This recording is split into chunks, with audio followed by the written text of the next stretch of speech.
Gary Black just sold all of his Tesla position in the long-short ETF. However, that's only in the fund where he can also short stocks. In the FFND fund, he still has Tesla stock and it remains his number 16 position. However, in the last few days, I saw Gary Black reiterate his $250 price target for Tesla stock multiple times. And here's him reiterating it one more time yesterday. I also wonder if Gary Black is selling Tesla stock in the managed accounts. At the end of last year, he had well over 100,000 shares, he said. So that's over $16 million in today's stock market. Here's why Gary Black sold. He agreed with this following post from James. Elon responding to this post by Sawyer with the eye emoji, followed by the Robotaxi unveil announcement shortly after his tacit admission that the Reuters article is mostly correct, maybe not 100% correct, because Elon gave a vague "they are lying" with no details, but the gist of things is this: Tesla will develop the platform that will be capable of building both vehicles, but the consumer version with pedals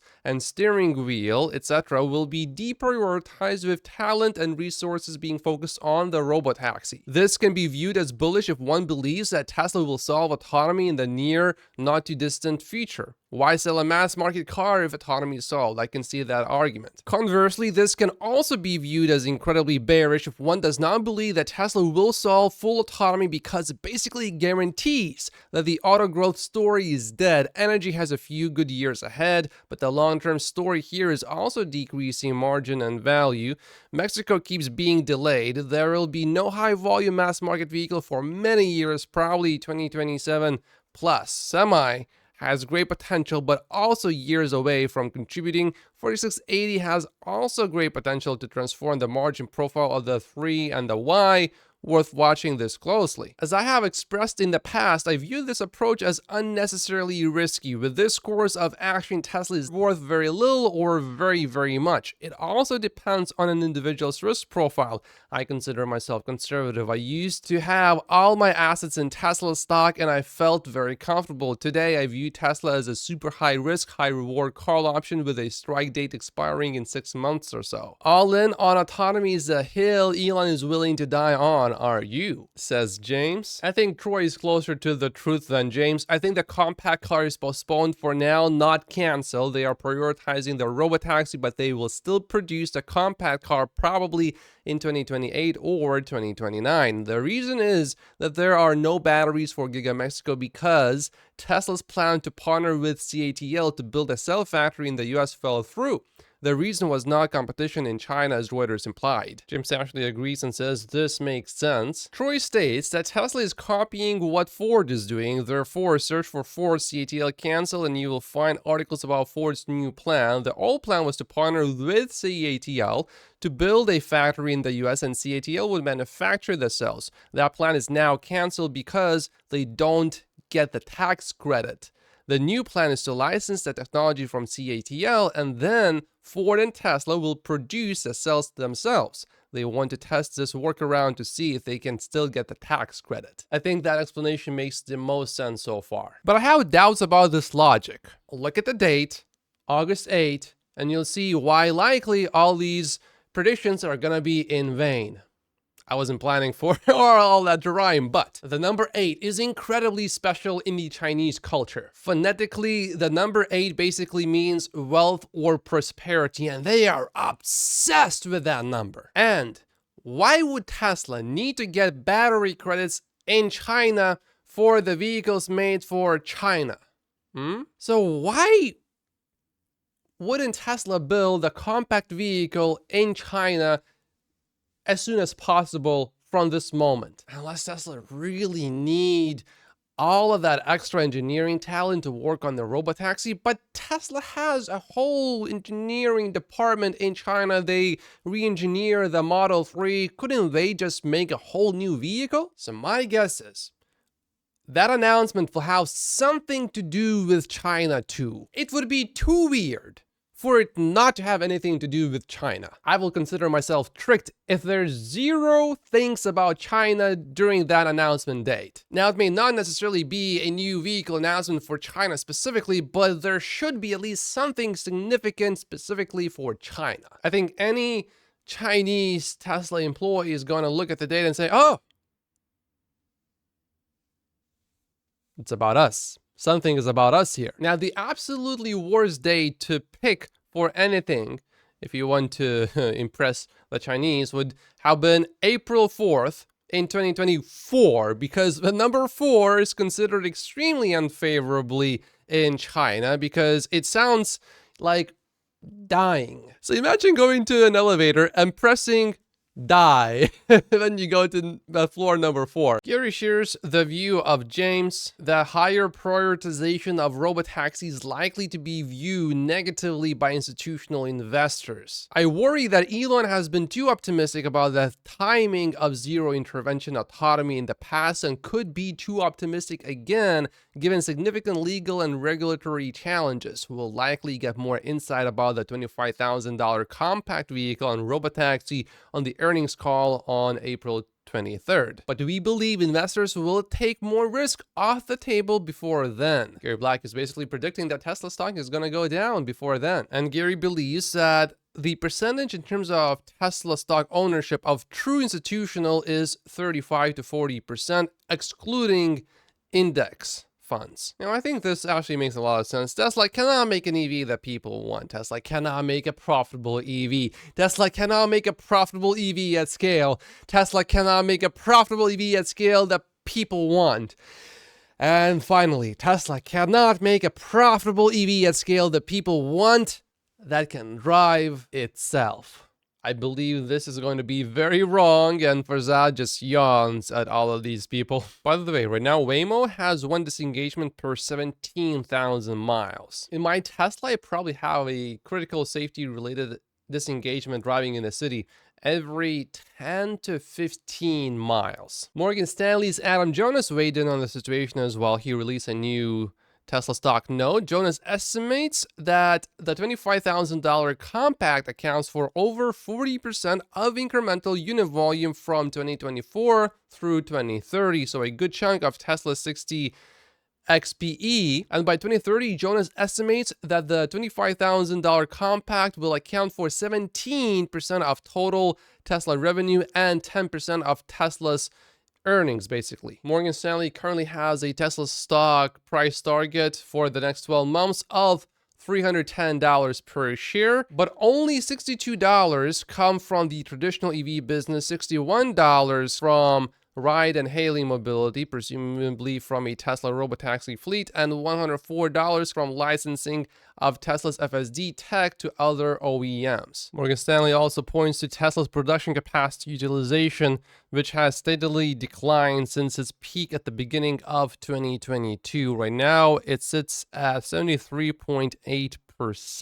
Morgan Stanley also expects Tesla to enter demon mode in response to potential cash burn and lower growth rates. We would expect Tesla to initiate cost-cutting efforts across the businesses, including potential headcount reductions and other actions to lower the break-even point. So we know that Tesla is in between 2 growth waves in auto, but now between new business model waves, says Morgan Stanley. While we do not expect Tesla to exit the auto business anytime soon, we do believe that company's scientific endeavors can and will over time expand far beyond the automotive paradigm. Perhaps the unexpected slowdown in the global EV market has accelerated this change. Many investors may not be prepared for the change. And I think Morgan Stanley makes sense here. While Model 2 may be a small part of the profit pool for Tesla, a pulling back from low-cost, high-volume products would be negative to near-term sentiment and is potentially thesis changing for many bulls, unless we keep seeing this incredible FSD progress. If you remember, Elon fairly recently said that every 2 weeks roughly, there should be significant FSD improvements rolling out, and that FSD should be shining really bright by late April or early May. V12.3.3 is incredibly impressive, so if that progress continues, my mind will be completely blown away. I think V12, the current version, is proof to many Tesla stock bulls, proof enough that FSD is going to be solved. And even if that cheaper vehicle is indeed going to be canceled or deprioritized and delayed by multiple years, I think a lot of them are still going to stay in Tesla stock. But based on how fast FSD progress is going to be made and what's going to happen with the next generation vehicle, that consolidation period could extend further. Keep in mind it is now 2024, so we need to add a bit of time to this chart. James Dama has a really good response to Gene Munster's skepticism about robotaxis having a hard time being approved by the local governments. James says, this is wrong. The biggest factor by far is making the tech work well. When it does, the benefits are too big and too visible to be masked or argued away. How many places prohibit fire, plumbing, hot water, electricity, light bulbs? I think regulatory challenges will be not small, and some areas are going to be much more difficult than other areas, but it will be overcome. I think this comment has some merit.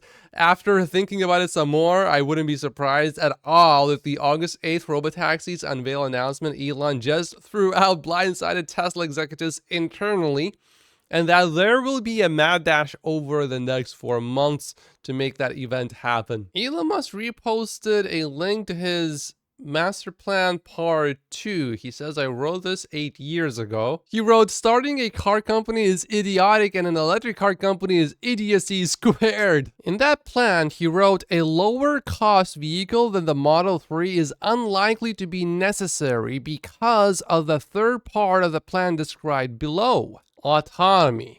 As the technology matures, all Tesla vehicles will have the hardware necessary to be fully self-driving with fail operational capability, meaning that any given system in the car could break and your car will still drive itself safely. Even once the software is highly refined and far better than the average human driver, there will still be a significant time gap varying widely by jurisdiction before true self-driving is approved by regulators. We expect that worldwide regulatory approval, and this is the most important part, will require something on the order of 6 billion miles or 10 billion kilometers, and Tesla already has 1 billion miles driven on FSD currently. So far, at least, none of these safety-related interventions would have actually hurt me. It would have damaged the car, but I would have been totally safe. For example, in one case, I would have bumped into a bus that was coming into my lane. So after FSD becomes safer than human driving, and with Tesla having about 6 million vehicles out there in the world, I think we'll get to 6 billion miles incredibly quickly, almost, well, not quite within a blink of an eye, but pretty close. Let's say we will have 2 million Teslas out of these 6 million Teslas driving on FSD temporarily because of free FSD trials and things like that. And let's say each one of them drives about 1,000 miles a month. Okay, that's 2 billion miles in 1 month. And by the time FSD becomes safer than human driving, keep in mind that Tesla's fleet by that time will have increased in size again. And some people will be driving just for the sake of testing out FSD in disbelief that this actually works, further increasing the accumulation of FSD miles driven. James has a few more comments to say about the Robotaxi versus Compact. This post is not intended to debate the strategy. This post is intended to address this argument. Robotaxi and Compact are the same car.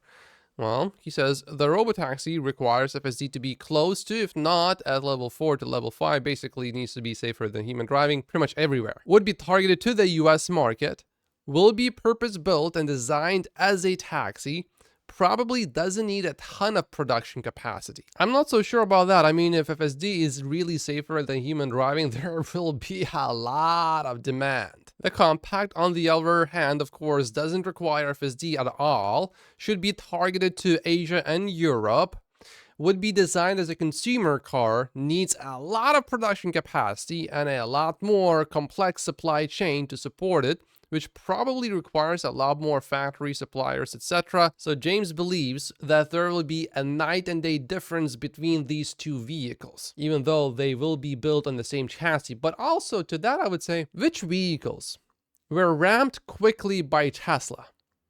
The Model 3 refresh in China, very smooth. And the Model Y.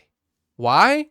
Because it shared the same chassis with the Model 3 and a lot of the same parts too. So just because there would be probably some fairly big difference is it does not mean that the scaling of the other compact vehicle that's not a robotaxi is going to be incredibly slow and difficult. And someone's confused. Wasn't every Tesla supposed to be a robotaxi? Yes, and any Tesla can run FSD, but this is designed specifically to be driverless. All Teslas made today have manual controls. And so Omar says, I worry that the Tesla robotaxi could delay the compact crossover that will be produced on the same production line as the robotaxi using many of the same parts. Now, Omar says he has spoken to the Tesla team and they are so sick of everyone calling that compact vehicle a Model 2 that they are prioritizing production of the robotaxi first. If people don't stop calling it the Model 2, it may be cancelled entirely. Please refer to the compact as a Tesla Q instead, which is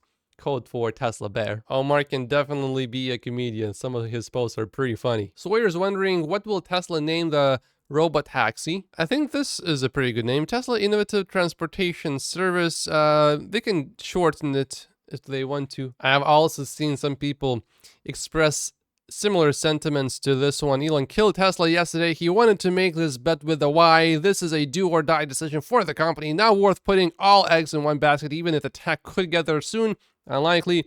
The legal and regulatory challenges are unpredictable because, of course, there's no way to easily add a steering wheel to a vehicle built to be steered through a wire, which means the steering wheel does not need to be directly connected to the wheels. What I'm saying is, in theory, with a Tesla Robotaxi, you probably could buy a steering wheel for $69. This one probably would work. Plug it in through one of the USB ports that you can find in the Tesla vehicle and voila! You can drive your vehicle. By the way, it comes with the pedals too. There's no way that Tesla could make a solution that would actually work as a thing to be added to the car after it leaves the factory. However, it will be, I think, to some degree important how the vehicle will look. I mean, if it looks like a bus, yeah, consumers probably would not want to buy that. Omar says, I got out of the driver's seat and let my Tesla handle a crowded road on its own. Just kidding, I would never do that, but can you prove there was a driver in the car? We need to look at these reflective surfaces. It's gonna be hard to prove anything. I think I see something here. No, that was a tree. Omar says, all my FSD drives today where zero intervention robotaxi is needed. Legacy OEMs will cut their own balls off before they license FSD from Tesla. Doesn't mean it won't ever happen. I mean, it will be a last resort only if when they reach desperation, like we saw with the supercharging network. Nothing, and then all at once. The same will happen with FSD licensing as well. Troy weighed in too. Level 2 is not enough because in case of an accident, some people will blame FSD and some will blame the driver for not taking over quickly enough. Level 3 with a 10-second time window to take over would work, but I don't see Tesla achieving that anytime soon. This is a great argument for all of the Tesla bears to use. Just because Tesla keeps getting closer to generalized autonomy doesn't mean they will ever get there. Right? Oh wow, look at Tesla FSD searches surging. All of this will look completely flat once Tesla solves FSD and makes it safer than human driving. Look at text messages Tesla is sending to its potential customers. Sawyer got this from Tesla. Get 1 month of access to full self-driving supervised when you take delivery of a new Model S, X, or Y. FSD Supervised can navigate curves, intersections, turns, and more. Order yours or take a demo drive to experience FSD for yourself. Turns out Elon emails our tweets to the Tesla team. Every Tesla leader has gotten emails from Elon Musk and each other with solely a forward of an X post that has a good suggestion from one of you. When I first joined Tesla, I thought it was wild that our CEO would action items from X by literally forwarding them, usually with a question mark or an exclamation mark as a subject line. Now, I think it's kind of crazy not to act on the best ideas, especially from our customers, with speed and seriousness. This post on X is going semi-viral. It got 1 million views. and he only has 13,000 followers on X. He explains why I will never switch from my EV to one of these new gas cars. First of all, range anxiety. I'm used to being on 100% every morning with a gas car. I might not have enough gas to get to work and have to waste time going to recharge it. This is such a big benefit of owning an EV, but you can't really quite experience that until you actually own an EV. You need a lot of educational campaigns to really show that benefit, because you don't think of going to a gas station as this big chore, but after owning an EV, it becomes this wild idea. Why would you ever need to go to a gas station when you can just have an EV fully charged every single morning? Maintenance, of course, is much better with EVs. Risk of fire is actually lower, and the average gas car costs 20% more than a Tesla. One major exception, though, would be if I had to do road trips pretty much every day, or if my daily commute was over, let's say, 300 miles. I would own a gas-powered vehicle today and not an EV. But as charging speeds improve and battery densities increase, that will no longer be an issue. And that's a small subset of population anyway. So the Cybertruck that was put up for auction, there are still 3 days left, and it's going to be sold for over $239,000. The demand is very strong for Cybertruck still, even at these extreme prices. Oh, sorry, it's $242,000 now. Elon replied with, "True to this post, advertisers should use memes for marketing. They are likely to attract more attention than traditional ads. And Tesla should try this too." I see what you did there, Dylan. I see what you did there. But I don't disagree. Elon Musk is going to be taxed a bit higher going forward, specifically SpaceX. President Biden wants companies, SpaceX really specifically here, that use American airspace for rocket launches to start paying taxes into a federal fund that finances the work of air traffic controllers. I haven't dived deep into the story. On the surface, it does sound reasonable, and there will be more rocket companies. It won't be just SpaceX. This year, if things go according to plan, SpaceX will do probably 90% of all Earth mass to orbit, and then China will do about 6%, and the rest of the world will do about 4%. Okay, it is mostly just SpaceX. Not mostly, really, it is just SpaceX. Even countries cannot compete with SpaceX. I was a bit speechless after I heard that number. It's pretty high, because before SpaceX was at about 80%, and going from 80% to 90% is very difficult. I mean, the gap between SpaceX and the competition is not it's not becoming smaller, it's becoming bigger. There were a few more moments that really impressed me in this presentation. If you haven't seen it yet, I definitely say watch it right now. Like and subscribe if you haven't yet, and I will see you in the next episode. Make sure that you watch this one, though, if you haven't yet. Or if you haven't finished watching the whole speech, you can watch it now in full.